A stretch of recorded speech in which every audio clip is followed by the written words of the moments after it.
Class পরীক্ষা বর্জন করে ইসরায়েলি বর্বরতার প্রতিবাদ, জেলায় জেলায় বিক্ষোভ, পণ্য বর্জনের নামে ভাঙচুরে জড়িতদের দ্রুত গ্রেফতারের নির্দেশ আইজিপির।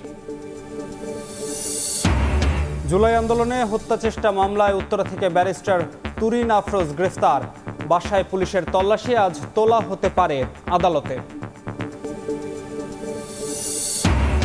রেমিটেন্সের রেকর্ড গড়ার পর এবার বেড়েছে রফতানি আয়ও, ৮১% বেশি এসেছে তৈরি পোশাক থেকে। ইপিবির তথ্য, মুখ থুবড়ে পড়েছে পাট খাত। সৎ মা ও পিতার নির্মমতার শিকার ৫ বছরের শিশু, ১২ দিন লাইফ সাপোর্টে থেকে মৃত্যু। মানতে পারছেন না স্বজন এলাকাবাসী, অভিযুক্ত স্বামী স্ত্রী গ্রেফতার, শাস্তি দাবি। এবং হোয়াইট হাউসে ট্রাম্প নেতানিয়াহু বৈঠক, যুদ্ধবিরতি ও জিম্মি মুক্তির নতুন পরিকল্পনার ইঙ্গিত। উপত্যকায় বর্বরতা অব্যাহত, ইয়েমেনে মার্কিন ড্রোন হামলায় নিহত ৪।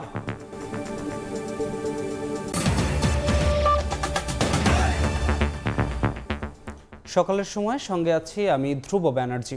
গাজায় গণহত্যার প্রতিবাদে উত্তাল রাজধানী। ইসরায়েলের বর্বরোচিত হামলার প্রতিবাদ জানাতে রাজপথে হাজার হাজার মানুষ। ক্লাস পরীক্ষা বাদ দিয়ে শিক্ষা প্রতিষ্ঠানের সামনে বিক্ষোভ করেন শিক্ষার্থীরা।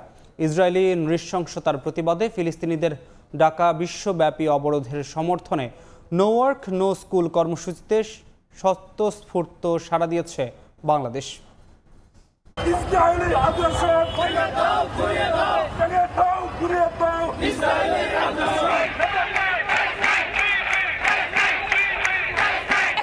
হাজারো শিশু এভাবে মরে যাচ্ছে, আমরা তার চোখে দেখতে পারি না। ইউনিসেফ কোথায়, ওআইসি কোথায়?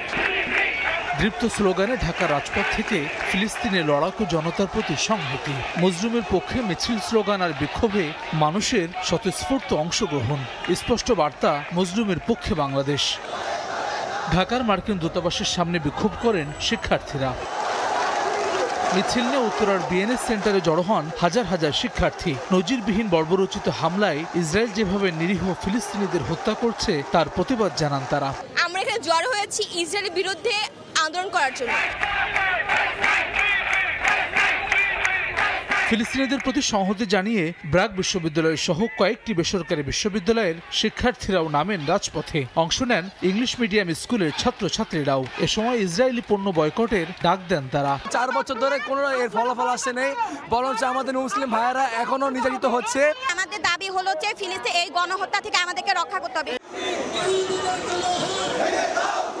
ঢাকা বিশ্ববিদ্যালয়ের রাজু ভাস্কর্য জড়ো হন বিভিন্ন প্রতিষ্ঠানের কয়েক হাজার শিক্ষার্থী। ফিলিস্তিনের পক্ষে সকল রাষ্ট্রকে ঐক্যবদ্ধ হওয়ার আহ্বান জানান বিক্ষুব্ধরা।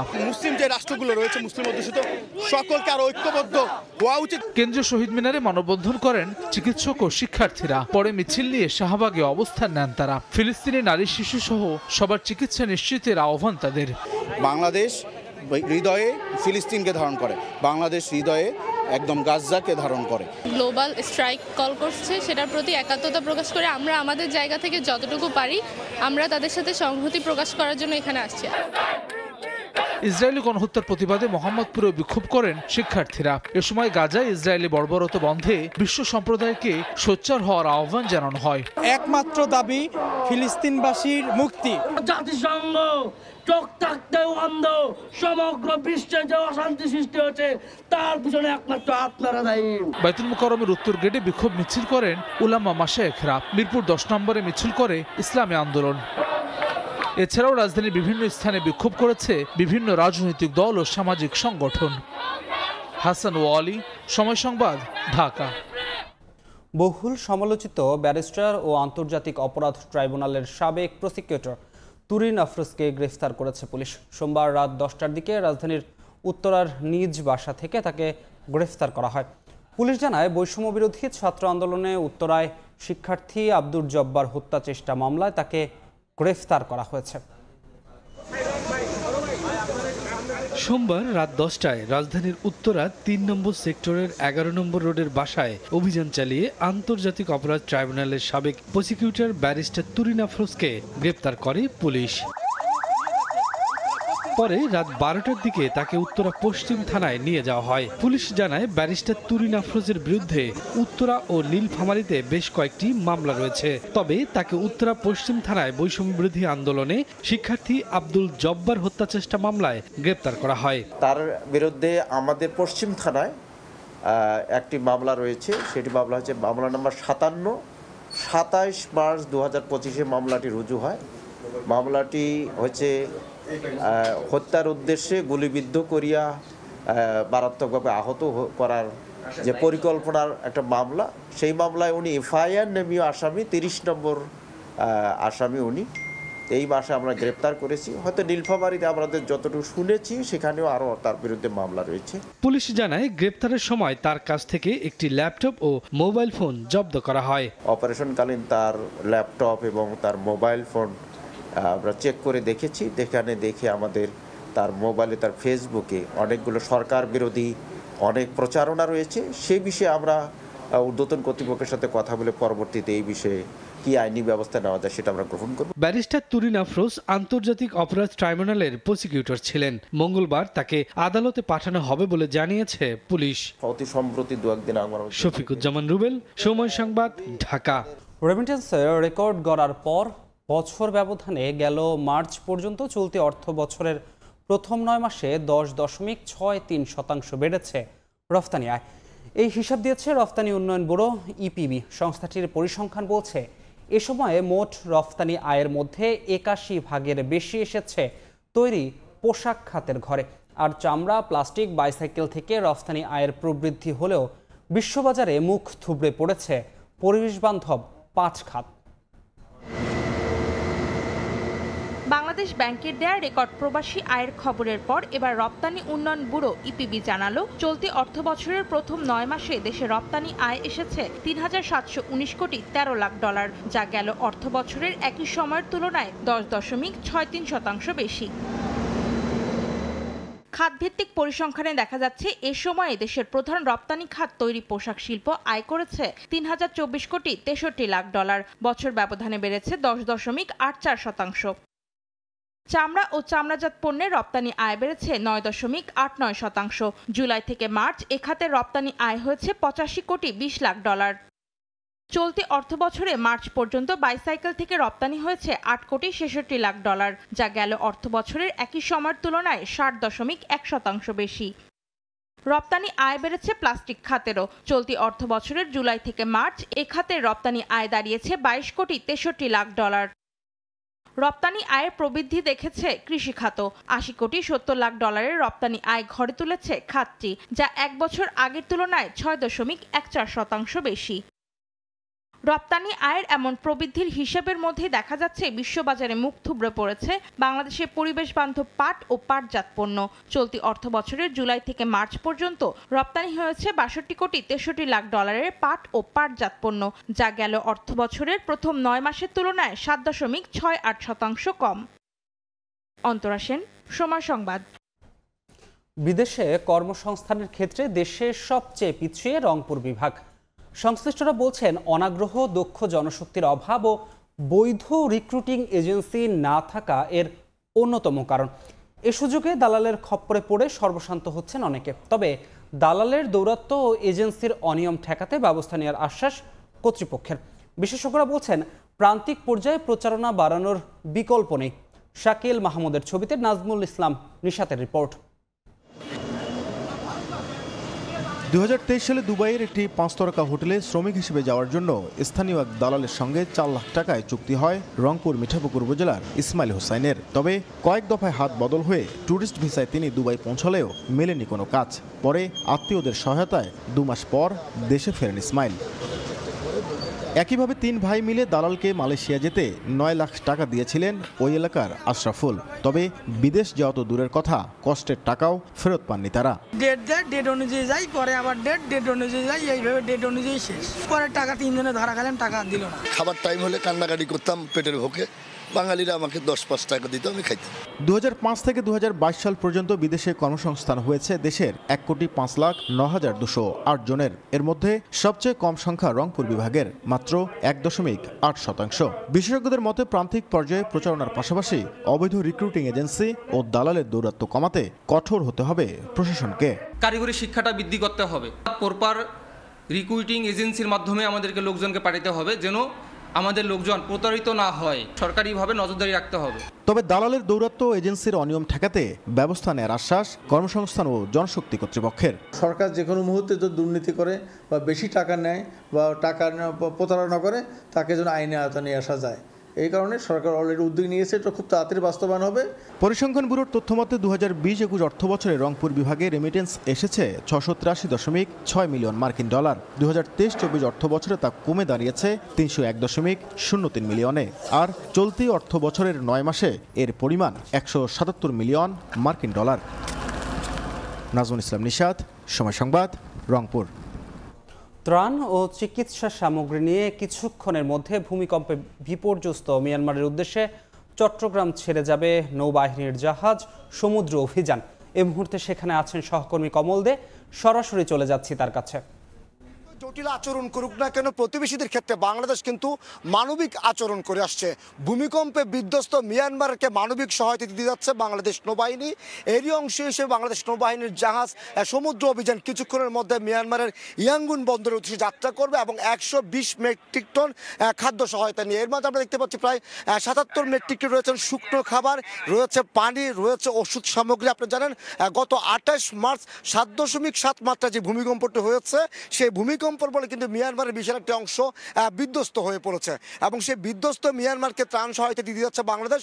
এর আগে দেওয়া হয়েছে এবং আজকে আবার বাংলাদেশ নৌবাহিনীর যে জাহাজ রয়েছে সমুদ্র অভিযান, সেটি চট্টগ্রাম নেভাল বেস থেকে কিছুক্ষণ যাত্রা শুরু করবে। কিছুক্ষণের মধ্যে বাংলাদেশ নৌবাহিনীর প্রধান অ্যাডমিরাল নাজমুল হাসান তিনি এসে আনুষ্ঠানিকভাবে এই জাহাজকে বিদায় জানাবেন এবং এরপরে যাত্রা শুরু করবে জাহাজটি চট্টগ্রাম বন্দর থেকে, চট্টগ্রাম নেভাল বেস থেকে এবং আগামী 11 এপ্রিল এই জাহাজটি বিশাল ত্রাণ সামগ্রী নিয়ে পৌঁছাবে মিয়ানমারের ইয়াঙ্গুন বন্দরে এবং সেই ইয়াঙ্গুন বন্দরে বাংলাদেশের কর্মকর্তারা সেই ত্রাণ সহায়তাগুলো পৌঁছে দেবে মিয়ানমার সরকারের কাছে। আপনারা জানেন যে প্রতিবেশী রাষ্ট্র হিসেবে কিন্তু বাংলাদেশ সবসময় মানবিক আচরণ করে আসছে এবং এর আগে যখনই মিয়ানমার কিংবা অন্যান্য রাষ্ট্রগুলো যে প্রতিবেশী রাষ্ট্রগুলো রয়েছে, তারা যখন কোনো দুর্যোগ কিংবা দুর্বিপাকের কবলে পড়েছে, তখন কিন্তু মানবিক রাষ্ট্রের পরিচিতি দিচ্ছে। বাংলাদেশ সাথে সাথে ত্রাণ সহায়তা সহ চিকিৎসা সামগ্রীগুলো পৌঁছে দিচ্ছে তাদের কাছে। তারই অংশ হিসাবে কিন্তু আজকে আমরা দেখতে পাচ্ছি বাংলাদেশ নৌবাহিনী সে বিশাল ত্রাণ সহায়তা, অর্থাৎ মানবিক রাষ্ট্র হিসাবে বাংলাদেশের যে একটি বিশ্বের সুনাম রয়েছে, সেটি আবার নৌবাহিনী আমরা নতুন করে পরিচয় করে দিচ্ছে। বিশেষ করে জানেন যে যেহেতু ভূমিকম্প বিধ্বস্ত হয়ে রয়েছে মিয়ানমার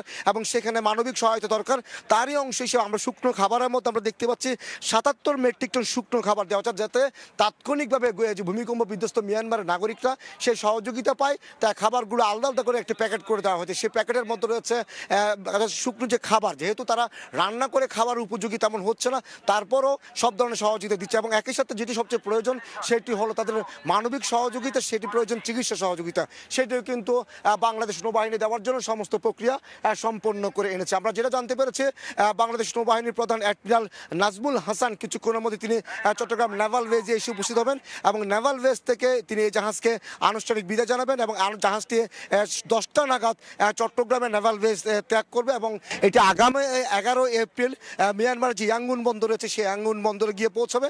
ইয়াঙ্গুন বন্দরে পৌঁছানোর পরে বাংলাদেশ নৌবাহিনীর পক্ষ থেকে মিয়ানমার সরকারের কাছে সে ত্রাণ সহযোগিতা, চিকিৎসা সহযোগিতা এবং মানবিক সহযোগিতাগুলো পৌঁছে দেবে।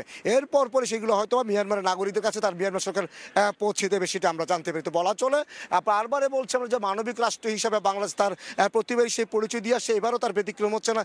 যেহেতু ভূমিকম্প বিধ্বস্ত মিয়ানমার এবং তাদের এখন মানবিক সহযোগিতা প্রয়োজন, চিকিৎসা সহযোগিতা প্রয়োজন, খাদ্য সহায়তা প্রয়োজন, তার সবগুলি সহযোগিতা নিয়ে বাংলাদেশ নৌবাহিনীর জাহাজ সমুদ্র অভিযান ঠিক 10টা নাগাদ চট্টগ্রাম নেভাল বেস ত্যাগ করবে এবং নৌবাহিনীর প্রধান অ্যাডমিরাল নাজমুল হাসান এসে আনুষ্ঠানিক জাহাজকে বিদায় জানাবেন এবং 11 এপ্রিল এই মানবিক সহায়তা নিয়ে জাহাজটি ইয়াঙ্গুন বন্দরে পৌঁছাবে এবং সে খাদ্যগুলো, মানবিক সহযোগিতাগুলো মিয়ানমার সরকারের হাতে পৌঁছে দেবে। তো এখন পর্যন্ত আমার কাছে ছিল ভূমিকম্প বিধ্বস্ত মিয়ানমারকে যে মানবিক সহায়তা দিচ্ছে বাংলাদেশ নৌবাহিনীর জাহাজ সমুদ্র অভিযান ত্রাণ সহায়তা নিয়ে মিয়ানমার উদ্দেশ্যে যাত্রা করবে, তার সর্বশেষ। সরাসরি যুক্ত ছিলাম চট্টগ্রাম বন্দর থেকে। Thai Aluminium, the better is now the best. দিনের পর দিন বিচার না হওয়ায় মামলার জট সৃষ্টি হয়েছে রংপুর নারী ও শিশু নির্যাতন দমন ট্রাইব্যুনালে। বর্তমানে শুধু ধর্ষণ মামলায় বিচারাধীন আছে অন্তত ১,৫০০। ভুক্তভোগীরা বলছেন আইনি জটিলতার কারণে মামলা নিষ্পত্তি হচ্ছে না। তবে রাষ্ট্রপক্ষের আইনজীবী বলছেন সরকার এ সংক্রান্ত নতুন আইন পাশ করলে দ্রুত নিষ্পত্তি সম্ভব। শাকিল মাহমুদের ছবিতে রেদওয়ান হিমেলের রিপোর্ট। ২০১০ সালে ধর্ষণের শিকার হন রংপুরের একটি বেসরকারি হাসপাতালের সেবিকা। ভুক্তভোগীর আক্ষেপ, গত ১৫ বছর ধরে আইনি জটিলতার কারণে মামলা নিষ্পত্তি হয়নি। তার মতো অনেক নারী দীর্ঘদিন রংপুর নারী ও শিশু নির্যাতন দমন ট্রাইব্যুনালে ঘুরছেন ন্যায় বিচারের আশায়। ২০১০ সালে মামলাটা হয়। মামলা হওয়ার পরে আজ ১৫ বছর থেকে আমি কোর্টের মধ্যে যাওয়া আসা করতেছি, আমি সঠিক বিচার পাচ্ছি না। ২৪টা বছর থেকে হয়রানি হচ্ছে, আদালতে আজ থেকে যাইতেছি, 5টা ডেট থেকে যাইতেছি, রায় হবে না, রায় হবে হচ্ছে না। বাদিনী মারা গেছে 16 সালে, তার একটা সাক্ষীও আসে না, অথচ আজকে 2025 সাল, আমি এখনো ঝুলে আছি। আমার অপরাধ হলে আমি শাস্তি ভোগ করব, সেটাও দিচ্ছে না। তবে মামলা বিলম্বিত হলে সুযোগ পায় আসামিরা। এ কারণে এমন মামলা গুরুত্ব দিয়ে বিচারের তাগিদ আইনজীবীদের।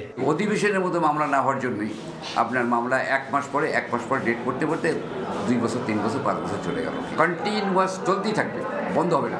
বন্ধ দিতে গেলে তাকে রিজনেবল গ্রাউন্ড দিতে হবে যে এই কারণে আজকে হলো না, পরবর্তী সেশন আবার একটা ডেট দিবে, কিন্তু এটা দেরি করবে কেন? মামলাতে 180 দিনের মধ্যে কমপ্লিট করতে হবে। রাষ্ট্রপক্ষের আইনজীবী বলছেন 15 দিনের মধ্যে তদন্ত ও 90 দিনের মধ্যে বিচার কাজ শেষ করা নিয়ে সরকারের নতুন উদ্যোগ বাস্তবায়ন হলে মামলা জট কমবে। নারী শিশু নির্যাতন মোকদ্দমা যে কোনো মামলারে নিষ্পত্তির সময়সীমা একটা দেওয়া আছে যে 180 দিনের মধ্যে নিষ্পত্তি করতে হবে, কিন্তু ওই আদেশটা ম্যান্ডেটারি না, ওটা একটা ডাইরেক্টরি অর্ডার। এইটার জন্য ম্যান্ডেটারি আকারে আইনটা করেন। এইটা হলে হবে কি, ন্যায় বিচার পাবে এবং মোকদ্দমাগুলো কুইক ডিসপোজাল হবে, তাড়াতাড়ি নিষ্পত্তি হবে। রংপুরের 3টি নারী ও শিশু নির্যাতন দমন ট্রাইব্যুনালে অন্তত 6,500 মামলা বিচারাধীন। এর মধ্যে ধর্ষণ মামলা রয়েছে 1,500। রেদওয়ান হিমেল, সময় সংবাদ, রংপুর। চিকিৎসক সংকট চরমে 50 শয্যা বিশিষ্ট দিনাজপুরের বোচাগঞ্জ উপজেলা স্বাস্থ্য কমপ্লেক্সের। এতে চিকিৎসা সেবা নিতে আসা উপজেলাবাসী ভোগান্তি পোহাচ্ছেন। মাত্র একজন চিকিৎসক দিয়ে চলছে চিকিৎসা সেবা কার্যক্রম। রোগীদের চাপ সামলাতে বাধ্য হয়ে মেডিকেল অ্যাসিস্ট্যান্ট ও নার্সরা রোগী দেখে ব্যবস্থাপত্র দিচ্ছেন। বিষয়টি ঊর্ধ্বতন কর্তৃপক্ষকে জানানো হয়েছে বলছেন উপজেলা স্বাস্থ্য কর্মকর্তা। গোলাম নবী দুলালের পাঠানো তথ্য, মনজিদ আলম শিমুলের ছবি নিয়ে রিপোর্ট। হাসপাতালে রোগীর উপচে পড়া ভিড়, তবে চিকিৎসকের জায়গায় রোগী দেখছেন অন্য স্টাফ। দিনাজপুরের বোচাগঞ্জ উপজেলা স্বাস্থ্য কমপ্লেক্সে মাত্র একজন চিকিৎসক কর্মরত। তিনি আবার একই সঙ্গে উপজেলা স্বাস্থ্য ও পরিবার পরিকল্পনা কর্মকর্তা।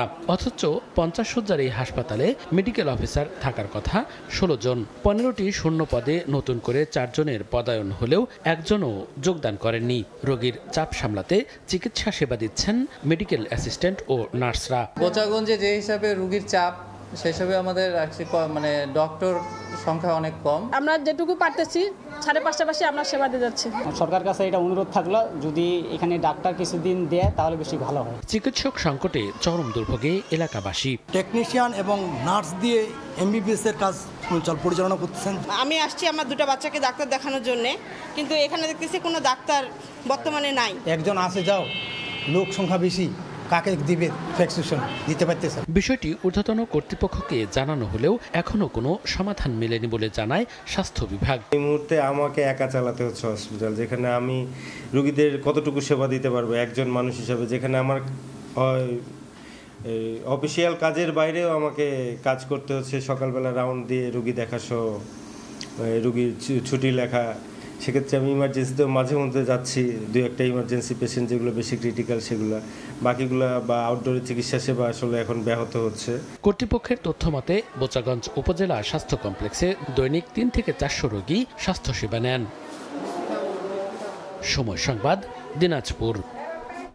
6 বছরের প্রকল্পের কাজ শেষ হয়নি 8 বছরেও। এখনও অসমাপ্ত গাইবান্ধা শহরের ঘাঘট লেক বাস্তবায়নের কাজ। সময়সীমা ও বরাদ্দ বাড়িয়েও সম্পূর্ণ কাজ না হওয়ায় ক্ষুব্ধ পৌরবাসী। নতুন প্রকল্প গ্রহণ করে বাকি কাজ শেষ করার আশ্বাস সংশ্লিষ্ট কর্মকর্তার। বিপ্লব ইসলামের রিপোর্ট। একসময় গাইবান্ধা শহরের ভিতর দিয়ে ছিল ঘাঘট নদীর মূল স্রোতধারা। কালের বিবর্তনে নদীটি দিক পরিবর্তন করলে পানি প্রবাহ প্রায় বন্ধ হয়ে যায় পুরাতন ঘাঘটে। মরা নদীকে লেকে রূপান্তর করে এর উন্নয়নে 2017 সালে প্রকল্প হাতে নেয় সরকার। বর্তমানে শহরের বিভিন্ন এলাকার আবর্জনা ফেলা হচ্ছে ঘাঘট লেকে, পাশাপাশি তলদেশ ভরাট হওয়া ও কচুরিপানায় ভরে যাওয়ায় পানি ব্যবহার অনুপযোগী হয়ে পড়েছে। প্রকল্পে 3 কিলোমিটার দীর্ঘ লেকের দুই পারে ওয়াকওয়ে, 2টি সেতু, বসার বেঞ্চ, 4টি ঘাট, পার্ক, 6 কিলোমিটার এলাকা জুড়ে বৃক্ষরোপণ এবং আলোকসজ্জার কথা ছিল। কয়েক দফা কাজ বন্ধ হওয়ায় মেয়াদ বাড়ানোর পরেও সম্পূর্ণ কাজ শেষ হয়নি। এতে ক্ষুব্ধ শহরবাসী। পাশেই যারা বাড়ি করে আছে তারা এটার ময়লার ভাগার এবং বাথরুম টাথরুমের সব কানেকশন এখন এই যে আমাদের এই লেকের মধ্যেই সংযোগ। গন্ধই থাকতে পারি না, এর পানির দুর্গন্ধ বার হয়ে যায়। পার্ক হওয়ার কথা ছিল, বসার সিট দেওয়ার কথা ছিল, ছাতা দেওয়ার কথা ছিল। খালি 2টা ব্রিজ করে নদীর পার বাঁধা দিছে, দিয়ে এই কাজ শেষ। এলজিটি বলছে দুপারে ব্যক্তি মালিকানা ও অবৈধ স্থাপনা থাকায় কাজ শেষ করা সম্ভব হয়নি। নতুন প্রকল্প গ্রহণ করে বাকি কাজ শেষ করার আশ্বাস সংশ্লিষ্ট কর্মকর্তার। জেলা প্রশাসক মহোদয় নতুন করে একটা প্রকল্প প্রস্তাবনা তৈরি করতেছেন। যদি এটা সম্ভব হয় তাহলে হয়তো পূর্ণাঙ্গ রূপে ঘাঘট হবে। এলজিটির তথ্য মতে প্রথম পর্যায়ে প্রকল্পের মেয়াদ ছিল 2019 সালের জুন পর্যন্ত। পরে সময় বাড়িয়ে 2023 সালের জুন করা হয়। এতে বরাদ্দ 15 কোটি 50 লাখ টাকা থেকে বেড়ে দাঁড়ায় 16 কোটি 35 লাখ টাকায়। বিপ্লব ইসলাম, সময় সংবাদ, গাইবান্ধা। ঠাকুরগাঁওয়ের কৃষকদের মাঝে দিন দিন জনপ্রিয় হচ্ছে সৌর বিদ্যুতের সেচ পাম্প। এতে অন্যান্য মাধ্যমের চেয়ে খরচ কমার পাশাপাশি উৎপাদন বৃদ্ধির কথা বলছে চাষিরা। বিস্তারিত জিয়াউর রহমান বকুলের রিপোর্টে। জমির মাঝখানে বসানো হয়েছে সোলার প্যানেল। সৌর বিদ্যুতের মাধ্যমে সরাসরি মোটরের সাহায্যে গভীর নলকূপ থেকে উঠছে পানি। প্রযুক্তিগত উন্নয়নের সুবিধা নিয়ে ঠাকুরগাঁও জেলার প্রান্তিক কৃষকরা এখন কৃষিক্ষেত্রে সোলার প্যানেল ব্যবহার করছেন। চলতি বোরো মৌসুমে একরের পর একর জমিতে সেচ দিচ্ছেন তারা। এতে ভোগান্তির পাশাপাশি যেমনিভাবে খরচ কমেছে, একইভাবে কম কার্বন নির্গত হওয়ায় রক্ষা পাচ্ছে পরিবেশ। চাষিরা জানান, ডিজেল চালিত সেচ পাম্পে খরচ বেশি হয়, টাকার অভাবে অনেক সময় সেচ বন্ধ রাখতে হয়। এছাড়াও বিদ্যুৎ চালিত পাম্পেও পড়তে হয় লোডশেডিং ঝামেলায়। 1 বিঘা জমিতে ডিজেল ও বিদ্যুৎ চালিত সেচ পাম্পে 4000 টাকা খরচ হলেও সোলারে খরচ হচ্ছে 2.5 থেকে 3000 টাকা। ডিপটি বললে মনে হয় যে পানি নিতে যাই, কারেন্ট থাকে না, কারেন্টের সমস্যা হয়। সেচ দিয়ে পানি দিলে আর সোলার দিয়ে পানি দিলে আমাদের 2500 টাকা বিঘা প্রতি খরচ হয়, আর সেলো দিয়ে পানি দিলে আমাদের 4000 টাকা পর্যন্ত খরচ হয়। এটা সুবিধা পারে, সবসময় পানি পাওয়া যায় এবং কি বেশি বেশি পানি ওঠে, এই জন্য আমরা পানি কোনো দিতে সমস্যা থাকে না। কৃষকদের সৌরবিদ্যুতের সেচ পাম্পে আগ্রহী করতে প্রচারণা চালানো হচ্ছে বলে জানিয়েছে কৃষি বিভাগ। এই সোলার সিস্টেমে যে মেশিনগুলো চলতেছে, আপনার শ্যালো টিউবওয়েল হোক, এলএলপি হোক, এই মেশিনগুলোতে বিদ্যুৎ বা ডিজেলের তুলনায় খরচ প্রায় অর্ধেক হয়ে যাচ্ছে, যার কারণে উৎপাদন বৃদ্ধি হচ্ছে। এতে লাভ হচ্ছে যে কৃষকের ফলনও বাড়তেছে, খরচও কমতেছে, কৃষক দুই দিক দিয়ে লাভবান হচ্ছে। কৃষি বিভাগের তথ্য বলছে, চলতি মৌসুমে জেলায় ৬২,২৫০ হেক্টর জমিতে বোরো ধান আবাদের লক্ষ্যমাত্রা নির্ধারণ করা হয়েছে। আর বর্তমানে 284টি সোলার প্যানেল পাম্পের মাধ্যমে 995 হেক্টর জমিতে সেচ সুবিধা পাচ্ছেন কৃষকরা। জিয়াউর রহমান বকুল, সময় সংবাদ, ঠাকুরগাঁও। সংস্কার ও রক্ষণাবেক্ষণের অভাবে নীলফামারীর সৈয়দপুরে 8 বছর আগে লাগানো 60টি সিসিটিভি ক্যামেরা নষ্ট হয়ে গেছে। এতে এলাকায় বেড়েছে নানা অপরাধমূলক কর্মকাণ্ড। শহরের গুরুত্বপূর্ণ পয়েন্টগুলোতে ফের সিসিটিভি স্থাপনের দাবি পৌরবাসীর। মোহাম্মদ সোহেলের ক্যামেরায় শাকির হোসেন বাদলের রিপোর্ট। নীলফামারীর সৈয়দপুরের ব্যস্ততম সড়কের সিসিটিভি লাগানো খুঁটিগুলোতে এখন শুধুই তারের জঞ্জাল। যেখানে সিসিটিভির অস্তিত্ব আছে সেগুলোও নষ্ট। পৌর এলাকার আইন শৃঙ্খলা নিয়ন্ত্রণে 2017 সালে বিভিন্ন গুরুত্বপূর্ণ সড়কে 60টি সিসিটিভি ক্যামেরা স্থাপন করা হয়। প্রথম দিকে এগুলো ব্যবহারে অপরাধ প্রবণতা অনেকটা কমে আসে, কিন্তু কিছুদিনের মধ্যেই একে একে নষ্ট হয়ে যায় প্রায় সব ক্যামেরা।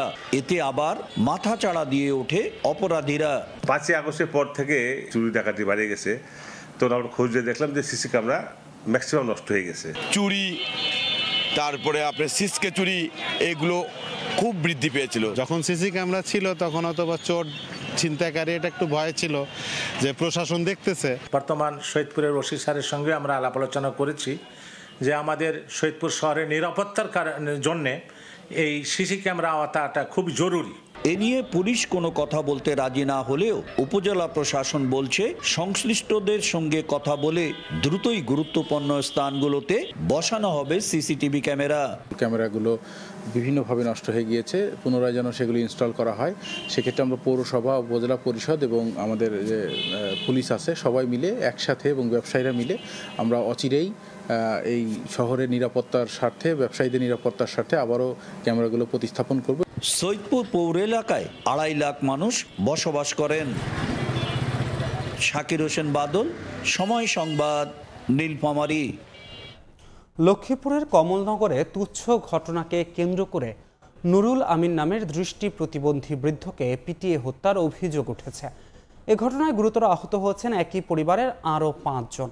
আহত বজলুর রহমান ভুলু জানান, চায়ের দোকানের আড্ডাকে কেন্দ্র করে বাগবিতণ্ডার এক পর্যায়ে চৌধুরীর লোকজন তার ভাই মামুনকে মারধর করে। খবর পেয়ে ভুলু বাবা নুরুল আমিন ও বোন আসমা আক্তার এগিয়ে এলে তাদেরকেও মারধর করা হয়। এ সময় মামুনের দৃষ্টি প্রতিবন্ধী বাবা নুরুল আমিনকে ঘটনাস্থলে পিটিয়ে হত্যা করে অভিযুক্ত কামাল, জামাল, মাসুদ সহ আরও 3 জন। এই ঘটনায় জড়িতদের বিচারের দাবিতে রাত 1:30টার দিকে তোরাবগঞ্জ বাজারে বিক্ষোভ মিছিল করে বিক্ষুব্ধ জনতা। অভিযুক্তদের মধ্যে সেলিম নামের একজনকে আটক করা হয়েছে। গাজায় যুদ্ধবিরতি ও জিম্মি মুক্তির নতুন পরিকল্পনার ইঙ্গিত দিয়েছে হোয়াইট হাউসে নেতানিয়াহু ও ট্রাম্প বৈঠকে। এ সময় বাইরে ফিলিস্তিনপন্থীদের বিক্ষোভ করে। এর মধ্যে উপত্যকাটিতে চলছে ইসরায়েলি বর্বরতা। পাশাপাশি ইয়েমেনের সানায় মার্কিন ড্রোন হামলায় 4 জন নিহত হয়েছে বলেও জানায় আন্তর্জাতিক গণমাধ্যম।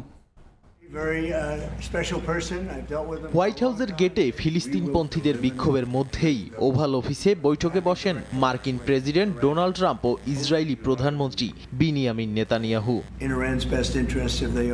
বৈঠক শেষে নেতানিয়াহু জানান, গাজায় জিম্মিদের মুক্তি নিয়ে ট্রাম্পের সঙ্গে কাজ চলছে। নতুন একটি চুক্তির বিষয়ে আলোচনাও হয়েছে, যা সফল হতে পারে বলে আশা ব্যক্ত করেন তিনি। এ সময় ট্রাম্প নেতানিয়াহুকে ভালো সঙ্গী বলে উল্লেখ করেন, আরেকটি যুদ্ধবিরতির পথে আগানোর চেষ্টা করছেন বলেও জানান। তবে গাজাকে গুরুত্বপূর্ণ ভূখণ্ড আখ্যা দিয়ে নিজেদের নিয়ন্ত্রণে নেয়ার ট্রাম্পের মন্তব্য আবারও সমালোচনাকে উস্কে দিয়েছে। একই সঙ্গে তিনি আবারও ফিলিস্তিনিদের সরিয়ে নেয়ার প্রস্তাব দিয়ে গাজাকে ফ্রিডম জোন বানানোর পরিকল্পনার কথা বলেন। যদিও গাজার বর্তমান অবস্থা এর সম্পূর্ণ বিপরীত। উপত্যকাটিতে মুহুর্মুহু হামলা চালাচ্ছে ইসরায়েলি বাহিনী। পাশাপাশি পশ্চিম তীরে অভিযানে ফিলিস্তিনি আমেরিকান কিশোর সহ কয়েকজনকে গুলি করে হত্যা করে তারা। ইয়েমেনের সানায় মার্কিন ড্রোন হামলায় বেশ কয়েকজন নিহত হয়েছেন বলেও খবর দিয়েছে আন্তর্জাতিক গণমাধ্যম। মার্কিন প্রতিরক্ষা মন্ত্রী বলেন, লোহিত সাগরে জাহাজগুলোতে হাউথিরা হামলা বন্ধ না করা পর্যন্ত হামলা চলবে। নাদিম মারজান, সময় সংবাদ। গাজায় অবিলম্বে যুদ্ধ বন্ধের আহ্বান জানিয়েছে ফ্রান্স, মিশর ও জর্ডান। কায়রোতে বৈঠকে মানবিক সহায়তা, প্রবেশ ও জিম্মিদের মুক্তির দাবিও জানান দেশ 3টির নেতারা। দ্বিরাষ্ট্র সমাধানের জন্য আন্তর্জাতিক সম্মেলন করবে ফ্রান্স ও সৌদি আরব বলে জানান ফরাসি প্রেসিডেন্ট ইমানুয়েল ম্যাক্রো। গাজা সংকটে শান্তির পথ খুঁজতে কূটনীতির দরজায় কড়া নাড়ছে বিশ্ব। মিশরের কায়রো শহরের আল ইত্তেহাদিয়া প্রেসিডেন্সিয়াল প্যালেসে স্থানীয় সময় সোমবার বৈঠকে বসেন ফ্রান্সের প্রেসিডেন্ট ইমানুয়েল ম্যাক্রো, মিশরের president Abdel Fattah al CC এবং জর্ডানের বাদশাহ আবদুল্লাহ। গাজায় অবিলম্বে যুদ্ধ বন্ধ ও আঞ্চলিক উত্তেজনা কমানোর বিষয়ে আলোচনা করেন তারা। সেই সঙ্গে বৈঠকে উপত্যকাটিতে মানবিক সহায়তা, প্রবেশ ও জিম্মিদের মুক্তির দাবি জানানো হয়। যৌথ সংবাদ সম্মেলনে ম্যাক্রো গাজা থেকে ফিলিস্তিনিদের জোর করে উচ্ছেদ না করার আহ্বান জানান। দ্বিরাষ্ট্র সমাধান বাস্তবায়নে সৌদি আরবের সঙ্গে একটি আন্তর্জাতিক সম্মেলনের আয়োজন করারও কথা জানান তিনি। এদিকে মিশরের প্রেসিডেন্ট সিসি জানান, গাজা নিয়ে প্যারিস ও কায়রোর অবস্থান এক। এছাড়াও বৈঠকে মিশর ও ফ্রান্সের মধ্যে স্বাক্ষর হয় বেশ কিছু সহযোগিতা চুক্তি। বিশেষ করে স্বাস্থ্য, শিক্ষা ও পরিবহন খাতে যৌথ কাজের ঘোষণা আসে 2 দেশের পক্ষ থেকে। অর্জিতা শাহজিন, সময় সংবাদ। যুক্তরাষ্ট্রের প্রেসিডেন্ট ডোনাল্ড ট্রাম্পের শুল্ক আরোপের জেরে সৌদি আরবে জ্বালানি তেলের দামে ধস নেমেছে। বিশ্বের শীর্ষ তেল রপ্তানিকারক দেশটি এশিয়ার ক্রেতাদের জন্য তেলের দাম প্রায় 4 বছরের মধ্যে সর্বনিম্ন পর্যায়ে নামিয়ে দিয়েছে। মূল্যহ্রাসের প্রভাব পড়েছে রিয়াদের শেয়ার বাজারেও, যেখানে একদিনে ক্ষতি হয়েছে প্রায় 50,000 কোটি রিয়াল। যুক্তরাষ্ট্রের প্রেসিডেন্ট ডোনাল্ড ট্রাম্পের একের পর এক শুল্ক আরোপের সিদ্ধান্তে বিশ্ব অর্থনীতিতে ব্যাপক প্রভাব পড়েছে। মার্কিন প্রেসিডেন্টের আরোপিত শুল্কের ভারে নুয়ে পড়েছে বিশ্বের শীর্ষ তেল রপ্তানিকারক দেশ সৌদি আরব। আসন্ন মে মাসে সৌদি আরবের আরামকো কোম্পানির প্রধান তেলজাত আরব লাইট বা হালকা অপরিশোধিত তেলের দাম ব্যারেল প্রতি $2.30 কমিয়ে দেওয়া হয়েছে। এটি দুবাই বা ওমান বেঞ্চমার্ক বা আন্তর্জাতিক মানদণ্ডের চেয়ে ব্যারেল প্রতি মাত্র $1.20 বেশি দামে বিক্রি হবে। সৌদি আরবের আরামকোর সিদ্ধান্ত এমন এক সময়ে এসেছে যখন গত সপ্তাহেই ওপেক প্লাস মে মাস থেকে উৎপাদন বাড়ানোর ঘোষণা দিয়েছে। বার্তা সংস্থা রয়টার্সের তথ্য মতে বাজার বিশ্লেষকরা আগে ভেবেছিলেন সৌদি আরবের তেলের দাম 1.80% কমতে পারে। তবে ট্রাম্পের শুল্ক আরোপ ও যুক্তরাষ্ট্র চীনের বাণিজ্য যুদ্ধের মধ্যে ধারণার চেয়ে জ্বালানি তেলের দাম অনেক বেশি কমে গেছে। শুধু এশিয়াই নয়, ইউরোপ ও যুক্তরাষ্ট্রে রপ্তানির দামও হ্রাস পেয়েছে। শুল্ক আরোপের কারণে শুরু হওয়া বাণিজ্য যুদ্ধের প্রভাব পড়েছে সৌদি আরবের শেয়ার বাজারেও। রোববার লেনদেন চলাকালে বাজারটি 50,000 কোটি রিয়ালের বেশি মূল্য হারায়। শুধু সৌদি নয়, উপসাগরীয় অঞ্চলের অন্যান্য শেয়ার বাজারও এই বাণিজ্য উত্তেজনার কারণে ধসের মুখে পড়েছে। এছাড়া সপ্তাহের শেষ দিকে জ্বালানি তেলের দামে বড় ধরনের পতন এবং বৈশ্বিক শেয়ার বাজারে দরপতনও উপসাগরীয় শেয়ার বাজারগুলোর এই ধসের পেছনে বড় ভূমিকা রেখেছে। মালিহা সুরওয়ার্দী, সময় সংবাদ। উন্নত দেশগুলো সহায়তা কমিয়ে দেওয়ায় বাড়তে পারে গর্ভাবস্থা ও প্রসবকালীন মাতৃমৃত্যুর হার, এমনটাই বলছে বিশ্ব স্বাস্থ্য সংস্থা। এমনকি এর প্রভাব হতে পারে মহামারীর মতোই ভয়ানক। সংস্থাটি আরও জানায়, মাতৃমৃত্যুর হার কমাতে বছরের পর বছর ধরে চলমান অগ্রগতি হুমকির মুখে পড়েছে।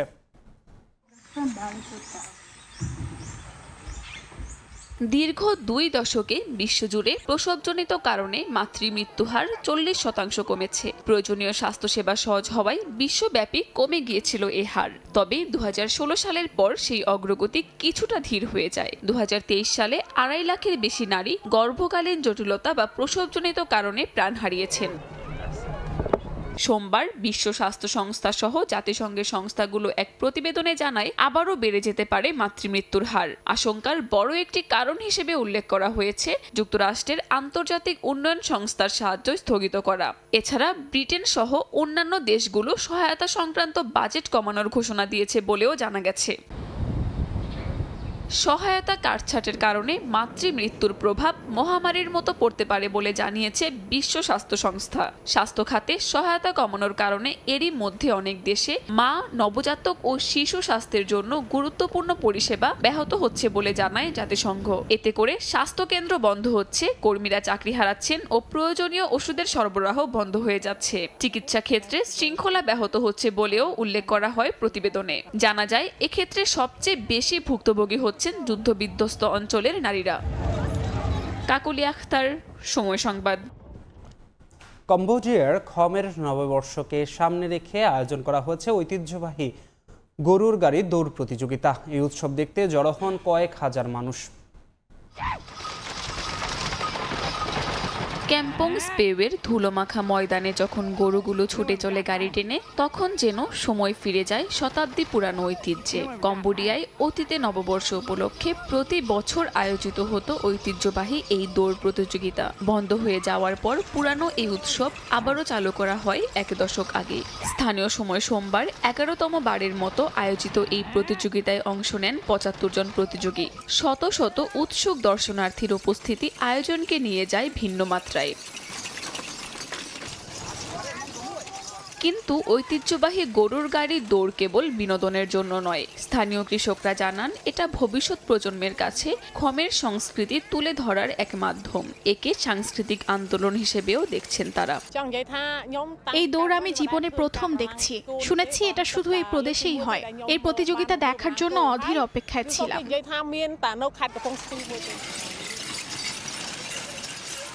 দর্শনার্থীরা জানান আধুনিকতার চাপে গরুর গাড়ি বিলুপ্তির পথে, কিন্তু ক্যাম্পং স্পেওয়ের মাঠে প্রতি বছরের এই উৎসব তাদের নিয়ে যায় অতীত ঐতিহ্যের পথে। বর্তমানের গর্ব ও ভবিষ্যতের প্রেরণাতেও পরিণত হয়েছে ব্যতিক্রমধর্মী এই আয়োজন। কাকুলি আখতার, সময় সংবাদ। নেদারল্যান্ডসের লিসে শহরের কিউকেনহফ পার্ক এখন যেন ফুলের স্বর্গ। বিশ্বের নানা প্রান্ত থেকে ছুটে যাচ্ছেন পর্যটকরা।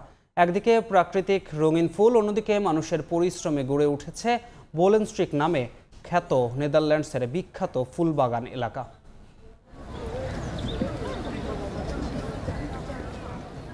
সূর্য ওঠার সঙ্গে সঙ্গে রঙের বিস্ফোরণ ঘটে নেদারল্যান্ডসের কিউকেনহফ পার্কে। রক্তিম, বেগুনি, হলুদ আর সাদা রঙের টিউলিপ, ড্যাফোডিল আর হায়াসিন্থের মতো ফুল যেন প্রতিযোগিতায় নেমেছে সৌন্দর্য ছড়ানোর। ইউরোপের অন্যতম বৃহৎ পার্কটিতে বসন্ত এলে জমে ওঠে এই ফুলের উৎসব।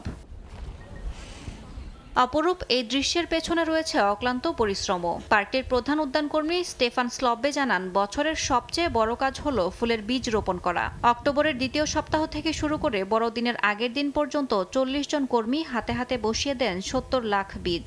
Tulpenbollen die groeien hier heel erg goed op de grond. একটা একটা করে বীজ রোপণ করতে হয়। এটা খুব সময় সাপেক্ষ, কিন্তু ফলাফল যখন চোখে পড়ে তখন ক্লান্তি ভুলে যায়।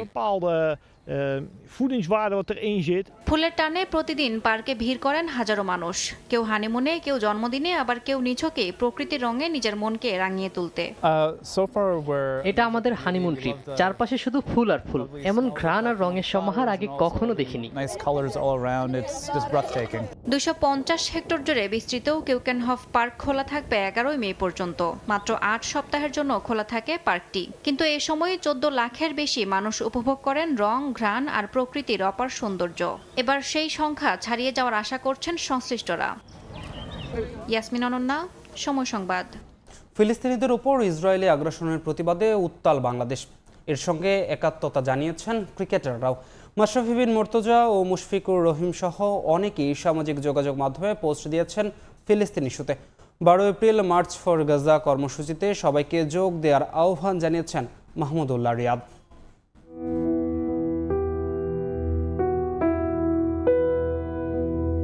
উপত্যকায় মেঘ পড়ে মানুষ খেকো আগুনে, ভূমধ্য সাগরের স্রোতে রক্ত, দৈত্যাকার হায়েনাদের কুৎসিত হাসিতে কাঁপে বায়ুমণ্ডল। ইসরায়েলি পৈশাচিক হত্যাযজ্ঞে পবিত্র ভূমি পরিণত হয়েছে বিরান ভূমিতে। শোষিতদের অসহায় কণ্ঠে বাঁচার আকুতি। শত সহস্র মাইল দূরেও ভেসে আসে সে আর্তনাদ, নাড়িয়ে দেয় মনুষ্যত্ববোধকে। সেজন্যই ইসরায়েলি বর্বরতার প্রতিবাদে স্ট্রাইক ফর গাজা কর্মসূচিতে মানুষের ঢল। সচেতন ক্রীড়াবিদরাও একাত্মতা জানিয়েছেন এই মুভমেন্টের সঙ্গে।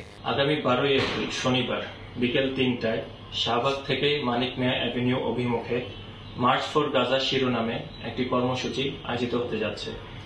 আসুন আমরা সবাই মিলে সর্বস্তরের মানুষ এই বিক্ষোভ মিছিলে অংশগ্রহণ করি এবং ফিলিস্তিনবাসীর প্রতি আমাদের পূর্ণ সমর্থন পুরো বিশ্বকে জানিয়ে দিই। সামাজিক যোগাযোগ মাধ্যমে মুশফিকুর রহিমও প্রতিক্রিয়া জানিয়েছেন। ফিলিস্তিনের পতাকার ছবি দিয়ে ক্যাপশনে লিখেছেন, হে আল্লাহ, যে কোনো জায়গায় শোষিতদের সাহায্য করুন। আরেক সাবেক অধিনায়ক মাশরাফি বিন মুর্তজা লিখেছেন, হোক প্রতিবাদ, মুক্ত হোক মানবতা।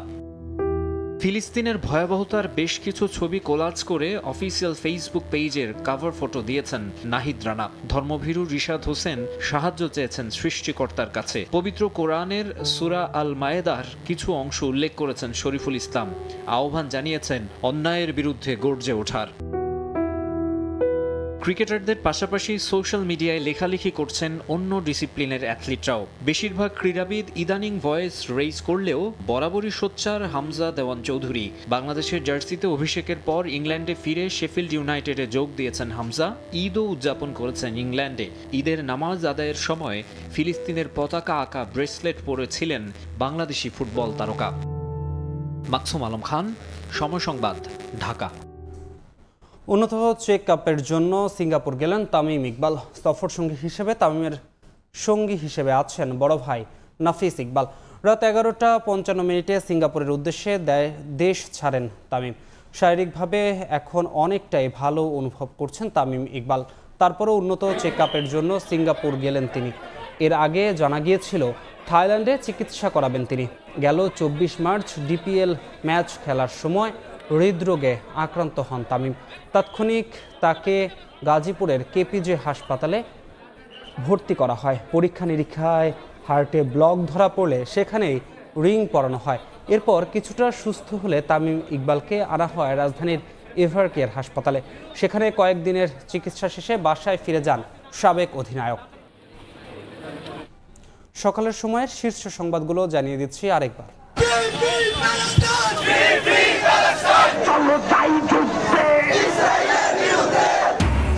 ক্লাস পরীক্ষা বর্জন করে ইসরায়েলি বর্বরতার প্রতিবাদ, জেলায় জেলায় বিক্ষোভ, পণ্য বর্জনের নামে ভাঙচুরে জড়িতদের দ্রুত গ্রেফতারের নির্দেশ আইজিপির।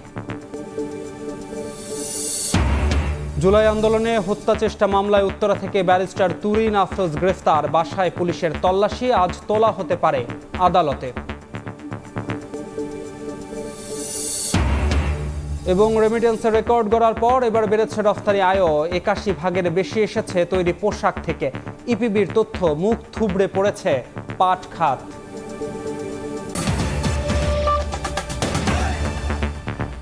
এই ছিল সকালের সময়ে, সঙ্গে থাকুন সময়।